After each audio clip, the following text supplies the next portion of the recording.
All right.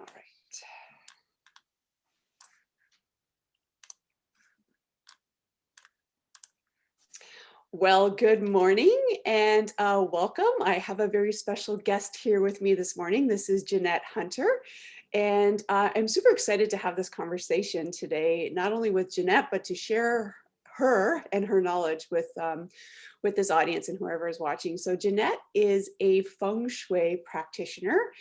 She and I have, I don't know how long of a history together, but it's a number of years now and a number of protein balls later, I think you mentioned. Right. Love those balls. So Jeanette, thank you so much for being here and welcome. Thank you. Thank you, Charlene, for inviting me. Great morning to be here. Beginning of the week, beginning of a new season. You know, it's perfect timing. Thank you. Yes, I think it was just serendipity that, we're having this conversation at the beginning of spring and the equinox that, we're going to be talking about harmony in your home, I suppose, and feng shui. So I think before we dive in, if you wouldn't mind giving us a little bit of an introduction to Jeanette Hunter. Tell us and the audience a little bit about yourself, Jeanette, please, if you will. Well, thank you. Charlene, I've always had focus on my environment, on things around me from a very young age. I would notice things that 5-year-olds would not notice. And so it became a bit of an infatuation. And so naturally, I decided when it was time to choose a career that I would study interior decorating, which I did, and became a decorator in 81. And practice for some time. And there was always something about the design. It may have looked fabulous, but there was always something that I felt was missing. And so I would reconfigure everything, and then I was good. But I didn't understand what that was. And then I was reading a magazine, and I always read the letter to the editor first. I always feel that, if people take the time to write a letter to the editor, there might be something here. So I'm reading this letter, and this is a long time ago that I was reading it. And this lady is going on and on about how her life had changed. And and I caught the word feng shui, and I had never heard that before. So I went to the library in Niagara Falls, and there was one book on the shelf.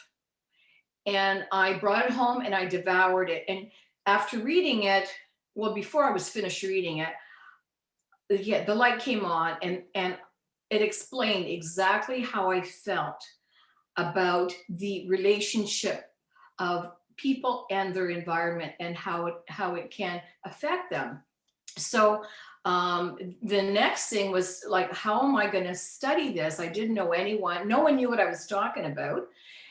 Found someone in 1998 in Burlington, and that was my first introduction course to feng shui. And it was just a few days, but it was enough for me to realize that I really need to study this in depth, and need to find myself a master to teach me properly. So I did. In 2006, I studied for a couple of years and under a master, and became certified. In 2007, I became a certified feng shui consultant, and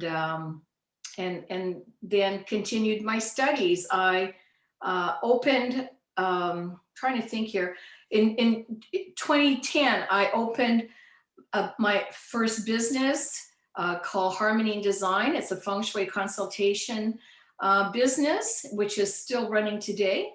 And from there on, I have continued my studies in feng shui. I've studied under Sheffield in New York, and I've studied their feng shui design course. I've studied under other masters. I've also studied under the New York Arts School, again, feng shui design. And as of today, I am still studying feng shui. It's a lifetime study, Charlene. Yes. It really is. It can, you can never know it all. Yeah. I've gone as far as travel to China, and I've been to China several times, studying firsthand, spending months there and studying under guidance and visiting, locations so that I could get firsthand understanding of it, of feng shui. So I'm in for the long haul here. Yes, you are. Well, it's so interesting, and thanks for sharing that. I didn't realize your background in interior design. I've always known you as the feng shui lady, so I didn't know that's what led you there. That's It began, yeah, it began there as well. I became really distracted. I love to share just a really quick story about myself as a 5-year-old, wanting to move my parents' furniture around, and we had this long blue sofa that weighed a ton. All the furniture back then weighed a ton, and I'm trying to push this sofa away from its location, and my mother is looking at me and trying to understand where I'm going with this. And when she asked me, I said, "You know what, Mom? I can't breathe. I cannot breathe with the sofa where it is right now." It's positioned in front of a door. We didn't have a full wall, and so they placed the sofa in front of a door. They just closed the door and wow. on the picture. But I still had the sense where I needed to have that flow of energy. And at 5 years old, I'm trying to move a sofa. So Isn't it that goes back. amazing? Man, yeah, that's incredible. Yeah. You are definitely on the right path when you're tapped in at 5. Who knew? Who Yeah. knew? And this feng shui is very near and dear to my heart in terms of I don't know the science behind feng shui. As you know, you've been to my house and arranged things for me. I have a love and an interest in two key elements that I think that feed into feng shui, and I think I'm going to ask you to talk about that in a minute. But from my perspective, many years ago, I opened up a decor store for fun. So design and interior decorating have always been a heartthrob for me, and it's been something I do and I still continue to do on the side. But also energetics. I'm very in tune with energy. I do not know the feng shui principles, but I do know when something just doesn't feel right. And feng shui, I'm going to ask you to talk about this, but I know it just takes it to a whole nother level. So for those that don't know about feng shui, Jeanette, I wonder if it'd be helpful if you just kind of explain a little bit. It could be high level, deep level, whatever you feel is appropriate. But Mhm. let's take some time and explain what feng shui is, how it can benefit people. Um, yeah, we'll Okay. start there. Well, feng shui, in Western world, arrived here in the early 80s. It's very new here. But in the other part of the world, it has been in India and in China. It has been a lifestyle. It is a lifestyle for over 3,000 years. And basically, to begin very simply, feng shui is about recreating landform so that we're living in a healthy environment. And what I mean by landform is years ago we could seek out a piece of land, and we knew to have water in front of us to nourish us and our gardens. And we would look for, ideally, for say a mountain behind us to protect us from the winds. And so we call that landform. That's the oldest form of feng shui. So as time progressed, we've not had the novelty of choosing where we could plot our land. And communities have built up, and cities have been created, and we have lost that connection with nature, which is very important for a healthy lifestyle. A lot of us forget that we have a relationship with the environment, and if we lose that, then there are some things that begin to happen to us. So what I am doing as a feng shui practitioner is I'm coming into your home and I'm recreating a landform which will protect you, which will provide you with good circulation, a healthy environment, just as though you're out there by the water with the mountain at your back. And we do this through the usage of positioning, positioning items, and also with the use of elements. Everything that we have around us has a living frequency. We have water, we have wood, we have fire, we have metal, we have 5 elements, and each one carries frequency. And all those frequencies either work with us or they can work against us. And our job is to study the elements and incorporate them as well in your landform. Again, to recreate that balance between nature and ourselves. And we call that chi, that energy. That feng shui are 2 words that mean wind and water. And with these 2 things, we cannot survive without oxygen and without water. And so what we are trying to do is recreate a healthy nurture of both of those. Mm-hmm. So we want, well, for example, I think that we have been spending a lot of time in our homes. And especially it's been a year now, Yeah. Through the pandemic. And I mentioned earlier to you that I've never been busier. Yeah. People are now realizing that there is a deeper relationship with their environment than ever before, Mm-hmm. and so they are trying to understand their environment, and they want it to support them. They want to feel well, and we don't have the leisure of travel or other distractions right now, and so now people are really faced with looking to see what it is that they can do to better understand either their workplace or their home, where they're spending a lot of time. Mm-hmm. Yes, I love this as as a wellness coach and into natural health and wellness.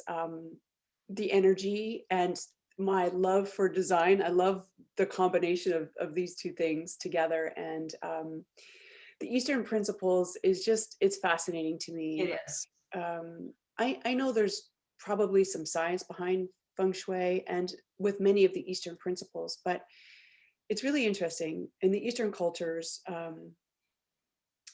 Things are done just because it feels right, and there's a noticeable difference. People, I think, are more in tune with their anatomy, their body, their mind body soul connection, whereas here in the West it's we base a lot of stuff on science. So unless it has the gold standard double blind placebo study, it's not validated unless there's a study that's behind it. But what, I don't know the exact science, and I'm sure you do, of course, Mhm. with feng shui, but you can tell in an environment when something just feels good or something feels off. Like if maybe that's not true for everybody, I don't know, but for me it's very true.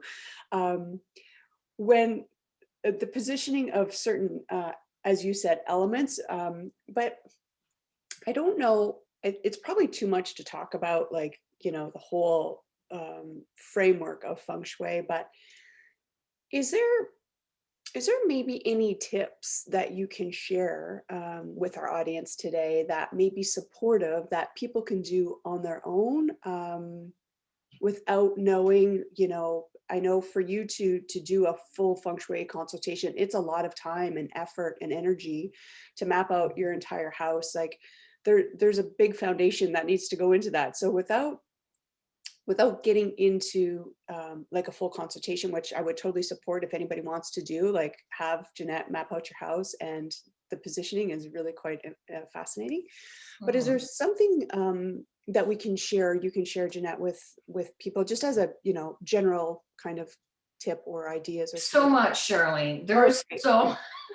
Right. That's the problem. That is an issue with Feng Shui, is that it can go on and on and on and on. And, I started off, I just want to put in a little minute here and say, I wanted to be organized so that I would sort of have an understanding of where I was heading today with our conversation, because there's so many directions that it can take you. But before I give tips, and I have tips for you this morning, but I think we need to understand the relationship of ourselves with the house. And the best, well, I'm not going to say the best, but one of the ways that I like to introduce the study of the home is look at the home as though it is a body. So, for example, our bodies need a healthy flow of oxygen and blood. We need to have that proper circulation. And if we don't have that blockage, we start to feel tired. We have signs to show us. We might gain weight. We might become depressed. And so what do we do? What do we do for our bodies? Well, we'll start exercising, do yoga, meditation, acupuncture, because what happens is if there isn't a good flow in our body, then the oxygen and the blood become stagnant. Mm. And that's when we begin to experience some discomfort. And so what we do is we exercise and we meditate. And as I said, we do yoga. I grew up with a mother who was a vegan and did yoga from the time I can remember. And so I have a really good understanding about yoga. But so that's what we do. So now when we look at our homes as a body, it's the same thing. So our home represents a body. At the front door being our mouths. We need to have that oxygen that comes into our mouth, just like our homes do. We need proper airflow through our home in order for us to feel really good. If we're not receiving that, the same thing, we're going to feel tired in a space. We're going to feel lack of concentration. Some people become anxious in a space. Lack of sleep. These are all things that our body would experience. We also experience that in our home. Isn't that fascinating? And so there are things that we can do for our home to remedy our home so that we benefit, because we are affected by, we have an association here, the two bodies. And so if we remedy our home, then we are going to feel better. We're going to feel the effect of it. So if we have stagnation in the home, I'm talking about clutter. Clutter is a word that has become in everyone's vocabulary, and that's what happens. Too many things in a home will slow down the circulation, and it becomes stagnant. And then we start feeling uncomfortable. Next thing you know, we're shooting everything down the basement, right? Because we don't want anyone to see all the stuff that we have. So we're gonna put that down there, and we close the door. And it's really, really interesting where we place our clutter or collections. Some people call them their collections or family heirlooms or whatever you want to call them. These are items that will slow down a proper flow. The other thing is, I can go on all day, just that topic. Right. The other thing is that I wanted to talk about is our furniture. Our furniture, if it is not placed properly to encourage a good circulation of air in our home, we're going to feel the effect. We're not going to want to sit in that chair. We're not going to want to spend time in that room. We're not going to feel that we can, do work there. It goes on and on and on. So, we can tell, because this is what happens. Some people are continuously moving their furniture around, and like they know it's uncomfortable, And so they're trying to move a few things around. No, that's not it. I still don't feel right. So they move it around again, and they're on the right track, but they just don't understand the concept of flow, because it's new. It's new to them, and so that's where I come in. But let's take it a little bit further. Before we go on to tips, we need to understand that our homes are living, breathing people. Everything has a vital force, frequency, the wood, the water, everything in our home. Like even this artificial tree here. I want it to look healthy for you, Charlene, but I'm in the basement, so it's not going to do so well. But anyways, everything has a frequency, even this plant behind me. So we need to understand that. I want to take it one step up from there, because we're talking about our home as a person. So I said that the mouth is the front door, and that's where you want to encourage the flow of the circulation to come into the home. If you're in a house and the windows are closed and there's no circulation going on, it feels stuffy and you really don't have vitality, that energy in that space to do a lot of things. So let's look at the other portions of our house in association to the body of it to better understand it. For example, the windows in your home represent our eyes. Mm. And we get very bothered if we're wearing glasses, we get very bothered if we can't see properly. And this affects us the same way in a home. So it's very important this time of the year to pull those curtains open and clean the windows. Clean the windows is actually very, very healthy. It brings in more sunshine, and light brings in more energy. So it's really essential. So the windows are our eyes.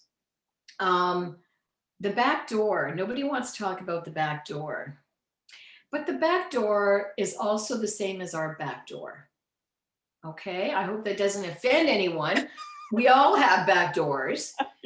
But I had a master who said to me years ago that if you're blocking your back door, what are you actually doing to the body of your home? So respect it. You need to respect the front door, the back door. You need to respect every portion of your home. So once you understand that you need to have that relationship, that respect, then you can begin to look around and see what you can do to help your house, the body of your house, because we need to do a cleanse. We need to do that before we can bring in more. We need to cleanse it, just like our bodies. Mm-hmm. We do spring cleanses, and my mother used to have us do cleanse every Sunday, with these herbs. We won't even talk about that, but her understanding is that you need to cleanse your body before you bring in some nourishment. And so we do the same thing with our homes. We want to cleanse it. We want to remove things in our home that are causing stagnation or unhappiness. That's another show in itself. And the closets. Here's the thing. Tell me. Closets are really interesting, Charlene. I love the fact that I can go into someone's home and I can open and I always ask for their permission if I can open the closet. And most of the time people are saying, well, you're taking your life into your own hands if you open that door. But it helps me to understand, because the closets act like your pockets. Mm.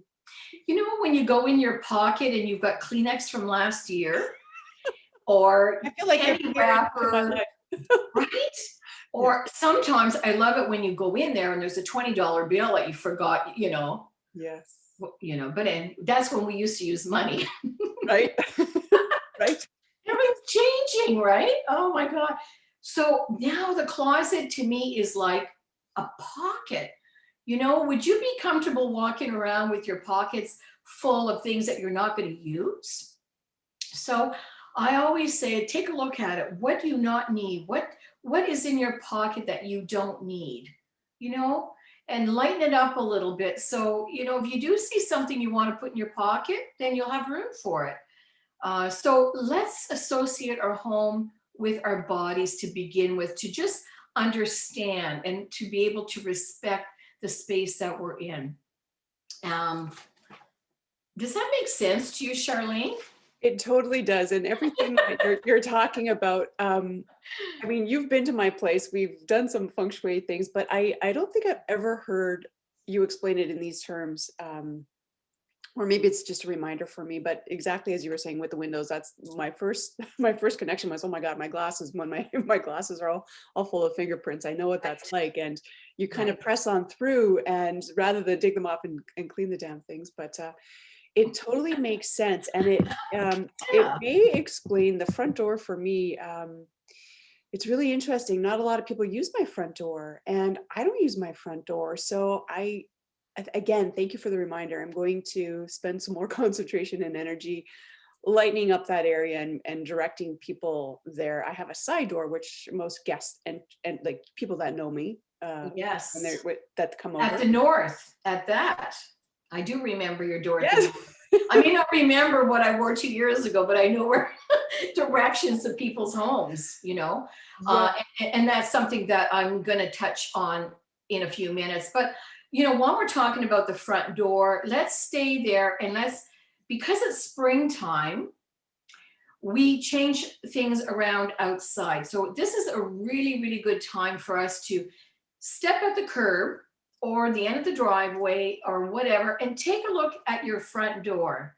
And now look at your door as though it is the mouth of it is the mouth of your home, of the body. Is there anything that would be obstructing? Because we want to encourage, we want to bring some circulation into the home. That's vital. That is the number one thing. So, I'm looking at the front door. Are there recycle boxes and garbage bins there? Are there shrubs that you need to walk around to get to the door? I would look at, are there things that need to be repaired? Because the first thing that people see when they look at the front of your house, it actually leaves an impression Mhm. of who you are in that home. They may not think about it, but it does leave an impression. Is there an old wreath that's just hanging there? Are your house numbers missing? Very, very important. If you, for example, if you were to call an emergency service or have pizza delivered, that could be an emergency service as well. How would they locate you if there's no number on the door that you can clearly see? Yeah. And so I do a service. I do. That's awful. I provide a service called the front door check. And what I do is I come to your neighborhood and I park myself in front for a few minutes and I do a look over. And believe it or not, that gives me an understanding of what is going on inside the house. Mm, It's pretty incredible. yeah. If people say don't want to have, say if they're introverts are the best people. Okay. Uh, yeah, but there are a lot of people that do not want to be bothered by other people. They are loners, and you will see that they have all these things in front of their door, almost as if they don't want anyone to find them. It's just so incredible to read a front door. But we want to look at obstruction at the front. And if there is anything, if there are planters that you need to walk around, I would strongly suggest for you to be able to open your door inside and out without having any obstruction. And we want to promote that circulation to come into your space. Mhm. That's the first and foremost thing that you want to do. So we've looked around outside and we've eliminated a few things. We've gotten a new, is there a welcome sign? Is there something indicate that you would be happy for someone to come and visit you? Mm. And so that's why people hang, welcome signs. They don't even realize they've become really, really popular. And I'm not gonna be critical about the design or anything right now because I don't want to offend anyone in case they're watching. But there's a lot that goes into that as well. The other thing that I want to mention, tips that you can do to help your house and yourself, is when you first come into your home or your office or wherever you're spending time, what is the first thing that you see upon entry? Again, that leaves an impression to those that come in there. So you want to set a good tone. You want to set a welcome tone. If it's a business, you want to have your logo, so when you're coming in, you can see maybe your mission statement or something for commercial space. The other thing is you want, again, just like outside, you don't want any obstructions at the front door. You don't want to have to walk over a mountain of shoes. You don't want a shoe, or not a shoe, but I almost said a shoe tree. There are shoe trees out there, Yes, right? there are. Yeah. I always feel so bad for the trees when I see that. Do you feel that way, Charlene? And they're nailed to the old tree. Yeah. Yeah. It's sort of like, but anyways, we're all Yeah. coat racks is what I wanted to say. That Ah. some people will locate the coat rack behind the door. So you're trying to get in the front door and you can't even get it open, or it'll swing back, or it's not only very dangerous, but again, you're not promoting oxygen to come into your proper circulation to come into your building, into your home. Mhm. Is there a carpet that you can trip over? So just look at the safety. You know, Feng Shui is logical. It makes perfect sense. If it does not make sense, then it is not Feng Shui. Mm. There are some superstitions associated, especially in the Eastern culture, for sure.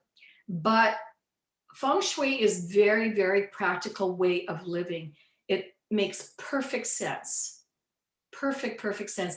And Mhm. so, of course, if you're tripping over things and you can't find your coat and you open the closet and you're spending an hour looking for shoes, all those things are distractions that might irritate you. Mhm. And so, it's really about the effect of the building. How does it affect us? And it begins right at the front door. Yeah. Fascinating, yes? As you're speaking, it's just all of these things are coming to my mind in terms of, you know, I know a lot of this stuff, but executing it. So I'm very looking forward to having you over. But uh, Yes. for me, it's a bit of a slow leak. So my space personally is, free of obstruction for people to come in, but it's a place that I don't use often. So that message and the aesthetics of how the door is, it's always something that I'm like, oh, I don't really like it, and but nobody uses it anyway, so I kind of like sweep it under the carpet Mhm. in a sense, and because people use the side door. So when you're talking about that being your mouth, I think I could improve the airflow personally, but it also, I think, needs some lipstick to make it Well, make it that's just feel the good for me. beginning. You're right. Whoever said practical can't be beautiful? Right. You can have a beautiful pair of shoes that are practical. Very So true. it's really about designing a space that you can hardly wait to come home to, that you love. And I hope you don't mind me saying, I don't discuss, I'm a very private person with my clients. I hope you don't mind me saying, but you have a beautiful home. You have exquisite taste. Your space is very functional. Before I even came in, very functional. Um, you know, so I understand most people that really care about their space. I don't want to add a percentage, but I'm going to say it's pretty high. From my experience, I've been 23 years now doing this. Wow. I would say that people do care about how their space looks, you know, and that's very important to me, and that's where my design approach comes into play. You know, it comes in very, very handy. I use my design, and I know when to incorporate the feng shui with it. I want to go a little bit further Please. than that. Yes.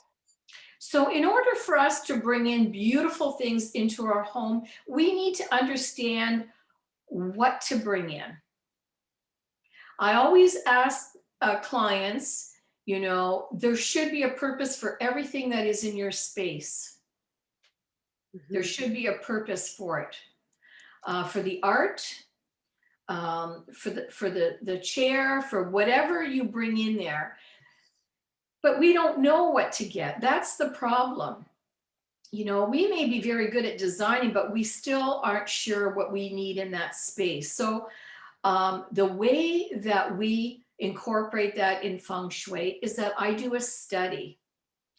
As you mentioned earlier, I might spend about 10 hours studying a space. Matter of fact, I do spend sometimes more than 10 hours. What I study is I go into a space and I look at the blueprint of the home. If there isn't one, then I will establish one. And then I begin to study that blueprint and I divide the spaces into 8. And those 8 spaces represent the 8 directions. Those directions are vital because we feel differently in each direction. For example, we feel very different in a room in the east in the morning when the sun is coming up. We are more likely to have more energy when we go into that space because we have the sunlight coming in there.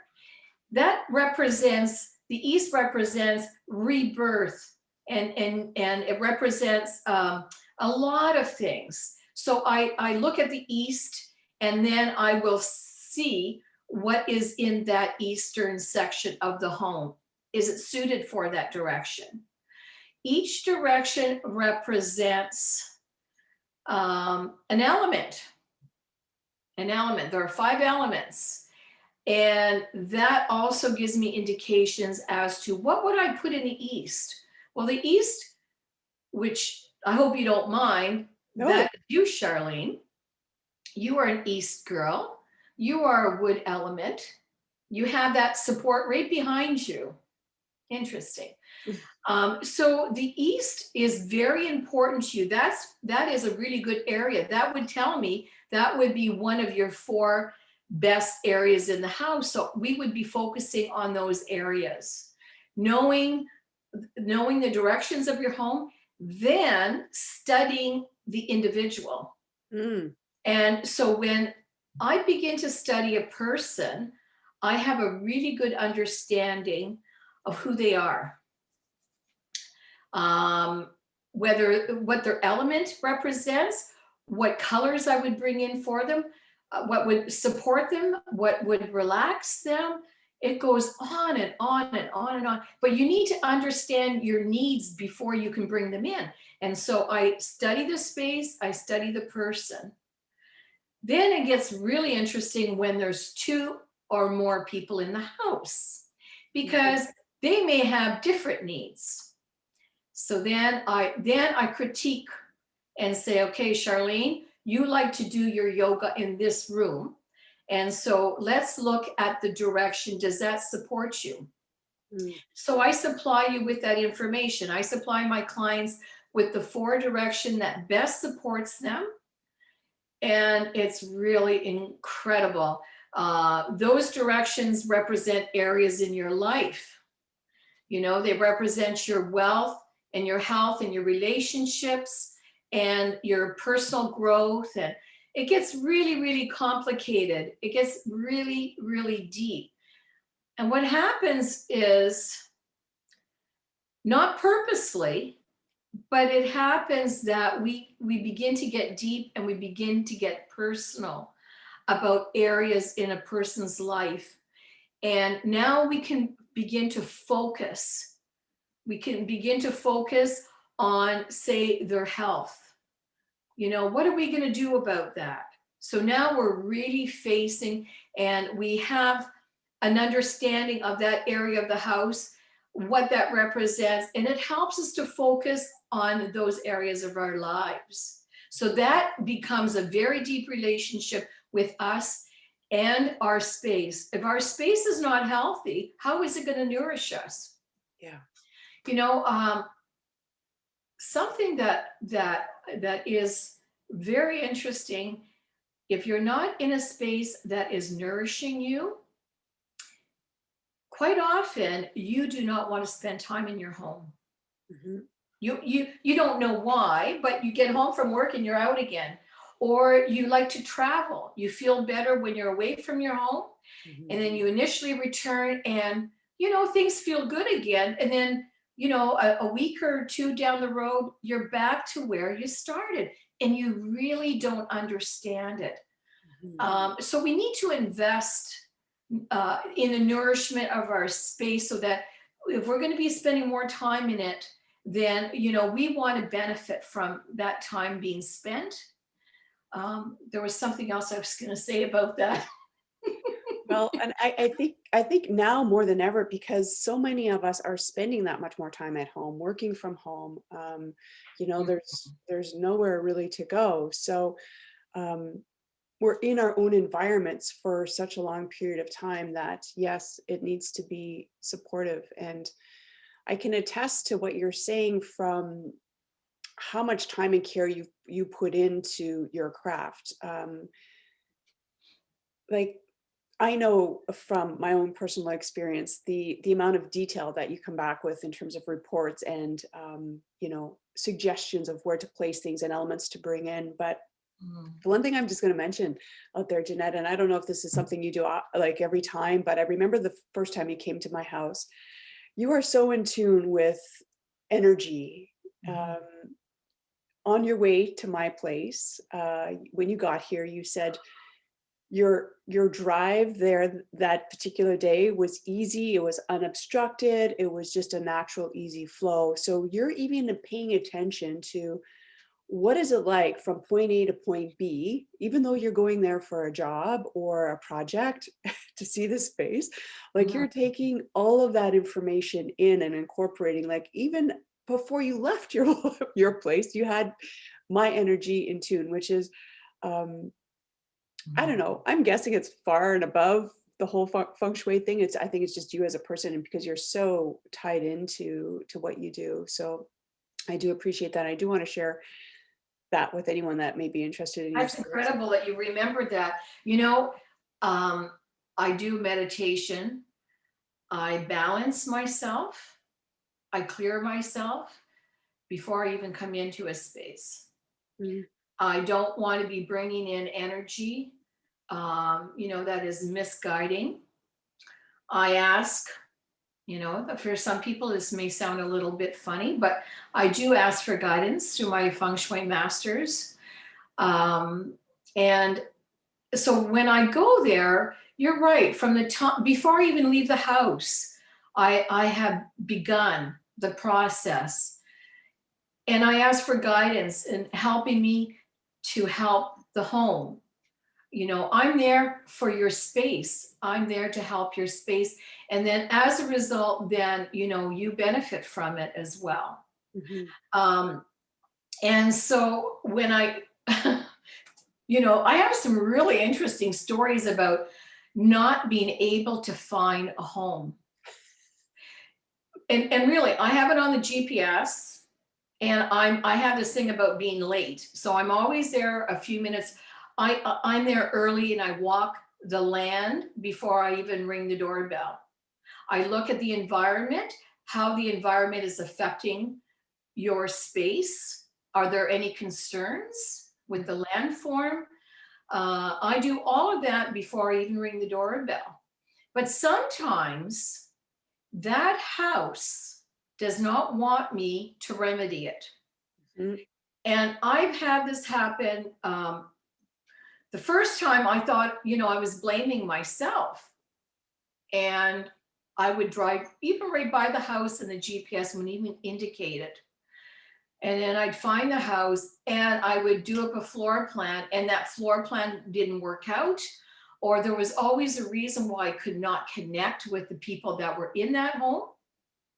Fascinating. And so you're right. There is quite a bit about energy. Mhm. And we haven't even talked about, when you bring in things or given things, that carries an energy with it, and it affects you in your home, whether you realize it or not.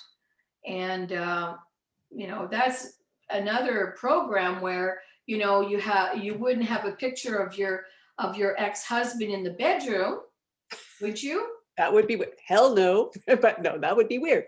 Well, that has happened, not Wow. to Yeah. myself, but that has happened, and Yeah. that was a clear indicator that this relationship is not serious, Yeah. and so everything that's in there gives me clues, gives me an understanding of what's going on in the home. Mhm. And once the clients realize that, um, I'm very private and I respect their space and their lives, that they're safe to open up. Once that begins to happen, then it becomes easier for me to work with them, Mhm. you know? Yeah. Um, yeah, it's really quite interesting, how someone will invite me into their home to do feng shui. They haven't told me why I am there. They haven't shared that because they don't know who I am, and they don't know how this is all going to go down. Mhm. So, but then I begin to see indicators, and I Yeah. begin to understand why I'm actually there. That's really interesting. I'm using the analogy to my world. I was a financial planner, as you know, for many years of my adult career. And getting to know someone's financial situation is a very intimate relationship and exchange. And same with what you're doing, coming into someone's environment and seeing what they stash in the closet. Right.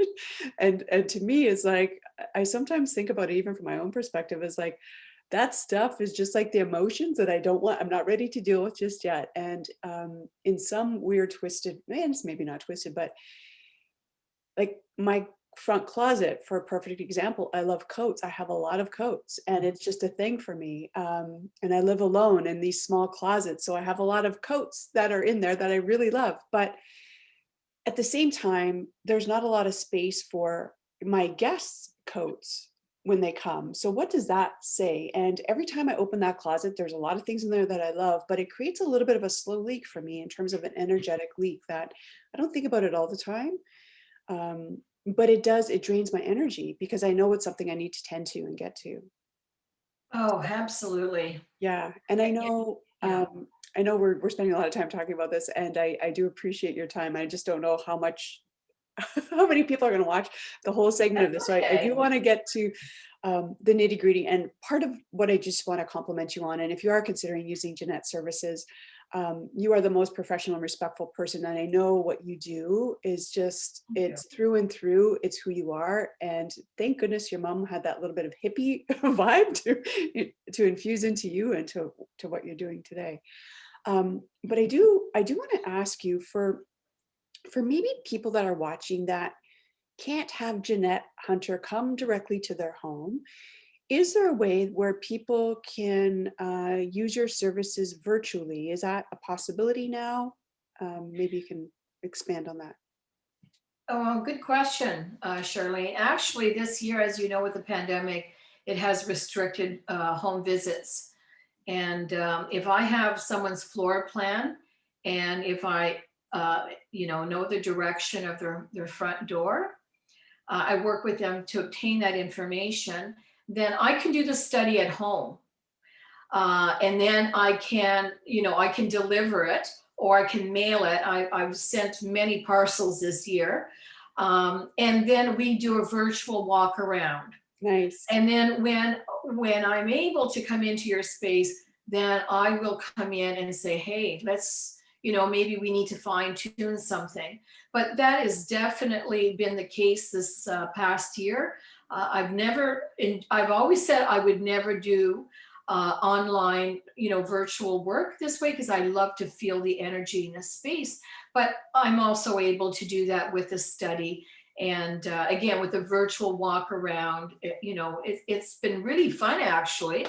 But Yeah. I certainly can help people that way. I've moved to Port Dover. It's going to be almost 3 years now. I still have many clients throughout the Niagara area and Hamilton area. And I have clients, quite a few in Southern Ontario, but they seem to be more in the St. Catharines, Niagara, mainly because that's where, people know me. Yeah. Yeah, so that is definitely something that can be done. I'm so excited about this, Charlie. Like, it may not be anything to most listeners, but I started my own website. Ooh, And I'm not techie, okay? I really am not techie at all. fantastic. And so my website is the name of my company, which is all one word, lowercase, harmonyindesign.ca. I'll link that up below too for anyone Oh, watching. thank you. Yeah. I'm so excited about this. Could not do without my daughter, who is the techie girl. Fantastic. And so that way you can sort of see some of the services that I provide and what is provided for each one. And I have not listed prices. To me, that's a very personal. I don't like to have it on paper. I don't want to scare anyone, but I want to say that I'm very in tune with pricing and I'm very respectful and I am very affordable. I Yeah. shouldn't even say that. I mean, what kind of marketing, but because I feel that everyone should be able to have this service, you know. I I know how much work goes into it from your end. Like there's countless hours and dedication and your Yeah. education and experience that goes into that. But I think like anything else, when if you just base it on a dollar value, I think you have to look at the value. Like what are you actually getting? What is the value of feeling, unstuck in a certain area of your life, whether that's relationships or wealth or health. Like there's so many more, but what is that worth to you? So I'm not trying to promote. I think like anything, Be my spokesperson, Shirley. it's interesting coming from my health perspective and natural health. It's Yeah. just really fascinating to me sometimes, like what people will invest their money in, like whether it's a car or a piece of furniture, like they're happy to spend thousands of dollars. And I'm not saying your services are thousands of dollars, but given their own health and their own well-being, they kind of get like tentative about, it's a lot of money. But like if this is really based on your well-being, is that not worth more than the damn car that you drive? I'm just asking. No, you're right. You're absolutely right. It is a health issue. It really, Sure. truly is, and I don't know. I think like everyone should have that. I think that in the long run they'd be better focused, and they would be happier with their environment. Even like a commercial space. Commercial space in India, you would not think of opening up a commercial space unless you had a Feng Shui practitioner. Yeah. You want to make sure that you're going to be successful. You want to present your space because that's going to be your livelihood. And so, our health is just as important as that as well. You're absolutely right. I have accommodated a very small one-bedroom home, and I've also feng shuied an airport. Right. I've gone from very large to very small. So it isn't just any specific type of client. It's really for everyone. And thanks for mentioning that. I was going to bring that up in terms of commercial spaces and offices, particularly when you have, I mean, if it's, of course, worked for a working environment where you're, providing a service or a good. Um, and so your employees or you yourself that are working there, but also any guest into that environment. And the same with our home. So this feng shui is not just for your home, it's for any space that you're going to be occupying. And I love it. I love when I go to businesses, places of businesses, and I'll see some little gems hanging, or I'll see a water fountain placed in like the perfect spot. And I chuckle to myself and I'm like, thank you, because I too am benefiting from that as a guest in that environment. But I also know that they've taken the time and the energy and the money to have their space feng shuied. But those are all little clues, and maybe I'm going to have you back and we'll talk further about some real deep dives. But I do hope that if anyone is interested in feng shui or having their own environment, assessed and recalibrated, that they can get in touch with you here. But before we sign off, Jeanette, is there anything else that you wanted to share with those who may be listening or watching today? Anything else I would like to share? Yeah, Um, helpful tips, something everybody should know. I don't know. oh wow, there's so many things really. I think that we need to take ourselves a little bit lighter. You know, we take on a lot of, there's so much out there in the world that is so heavy. Mm, And all you need to is turn the television on, you know, or talk to your neighbor. And there's a lot of heaviness going on right now. And let's begin to lighten. This is springtime. Let's begin to lighten up our coats and our attitudes and our homes. Let's move things around today. Don't wait for tomorrow. Go today and remove those things that have been bothering you. You know, change a few things up if it's going to make you feel better. And that is like a domino effect. You know, in order to see change, you need to make change. And mm. so let's start by lightening up our load in our home and in our closets. And just, if you have to move it downstairs for now, so be it, you know, but start today to lighten up. And I would love for everyone to be able to benefit from feng shui. I know that it has been a savior for myself in so many ways, and I see it firsthand. So, but we need to first begin by, you know, moving a few things around. And if you have any questions, then you can always, you know, tune in next time, or you can call me. I'd love to be able to help you. It's always an honor. It's always an honor to be able to help someone. And when I receive that phone call, I really take it to heart. And so that's the beginning of a change. It is a lifestyle. Feng Shui is really a lifestyle, and your home doesn't need to look Asian at all. We do implement water and other things as reminders of a space, but I'm not about going in and ordering up, you know, dragons and all that sort of thing, unless that is something that you like, you know. But let's start with getting rid of things first before we bring in some nice things. Jeanette, thank you so much for your inspiration. I know I'm inspired to there. I'm thinking of a couple spaces that can be lightened right now. So I want to thank you so much for your expertise, your incentive, your motivation, and sharing your time with us here today. So I'll link up how you can contact Jeanette if you so choose. I would invite you to have your place, yes, light, Like, so that you like can feel that way too. bring the circulation on. Yeah, absolutely. Thank you. Thank you, Jeanette, and take good care. You as well. Thank Bye. you, Charlene. Bye for now. Bye bye.